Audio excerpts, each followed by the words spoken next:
আজকে আমি তৈরি করে দেখাবো ভেন্ডি মশলা বাকি ঢেঁড়স মশলা। এইভাবে রান্না করলে বন্ধুরা ভাত রুটি পরোটা সাথে খেতে হয় কিন্তু দুর্দান্ত মজার।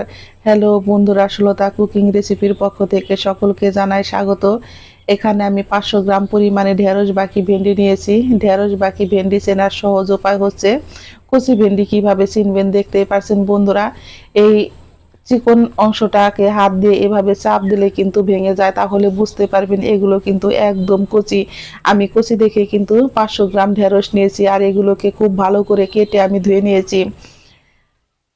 চলে যাব চুলায়, কড়াইতে আমি দিয়েছি খুবই অল্প পরিমাণে একটু জল দিয়েছি, 1 চামচ পরিমাণে লবণ, আর দিয়ে দিব আমি অল্প পরিমাণে একটু হলুদের গুঁড়া।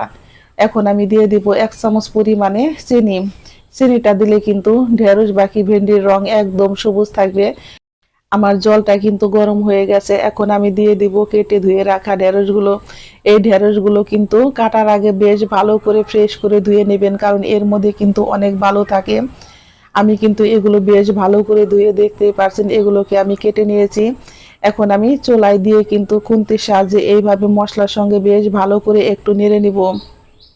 চুলার আঁচটাকে অবশ্যই কিন্তু একটু বাড়িয়ে দিবেন, বাড়িয়ে দিয়ে কিন্তু ঢেঁড়সটাকে আমরা একটু সিদ্ধ করে নিব। ঢেঁড়সটা কিন্তু আমার সিদ্ধ হয়ে গেছে দেখতেই পাচ্ছেন বন্ধুরা। আমি এখন চুলাই থেকে আবারও একটু এইভাবে নেড়ে নামিয়ে নিব। ভেন্ডি বাকি ঢেঁড়স মশলা রান্না করতে কিন্তু খুব বেশি সময় লাগে না, অল্প সময়ে কিন্তু রান্না হয়ে যায়। আবারও আমি কিন্তু কড়াইতে দিয়ে দিব বেশ কিছুটা পরিমাণে সরিষার তেল।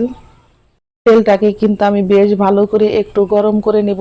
তেল আমার গরম হয়ে গেছে, এখন ফোড়নে দিব শুকনা মরিচ আর দিয়ে দিব 1/2 চামচ পরিমাণে কালো জিরে।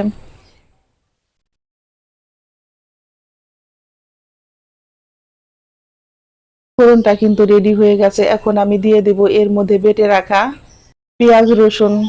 পেঁয়াজ রসুন গুলোকে কিন্তু আমি শিলপাটায় বেশ ভালো করে বেটে নিয়েছি। আপনারা চাইলে কিন্তু মিক্সার ও ব্লেন্ডারে ব্লেন্ড করে নিতে পারেন, তাতে কোনো অসুবিধা নেই। আমি কিন্তু পেঁয়াজ আর রসুন দিয়ে চুলার আঁচটাকে মিডিয়াম টু লোতে রেখে 2 থেকে 3 মিনিট খুব ভালো করে একটু ভেজে নিব।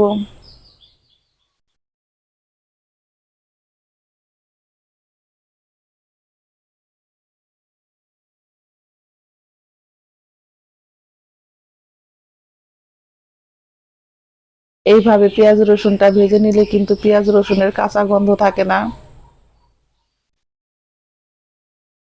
এখন আমি দিয়ে দেব এর মধ্যে অল্প পরিমাণে একটু হলুদের গুঁড়া আর ধনিয়ার গুঁড়া।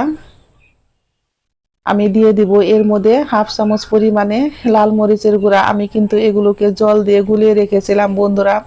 মশলাটা দিয়েও কিন্তু আমি 2 থেকে 3 মিনিট বেশ ভালো করে একটু কষিয়ে নিয়েছি। এখন আমি দিয়ে দিব বেটে রাখা সরিষা বাটা।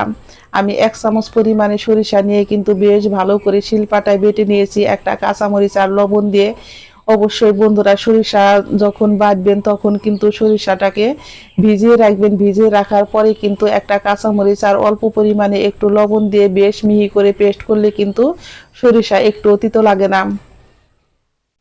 সরিষা কষানো হয়ে গেছে, উপর দিয়ে কিন্তু তেল উঠে এসেছে। এখন আমি কিন্তু চুলার আঁচটাকে একদম কমিয়ে দিয়ে দিয়ে দিব ফেটিয়ে রাখা দই। দইটা দিয়ে কিন্তু আমি এখন খুব ভালো করে আবারও কষিয়ে নিব।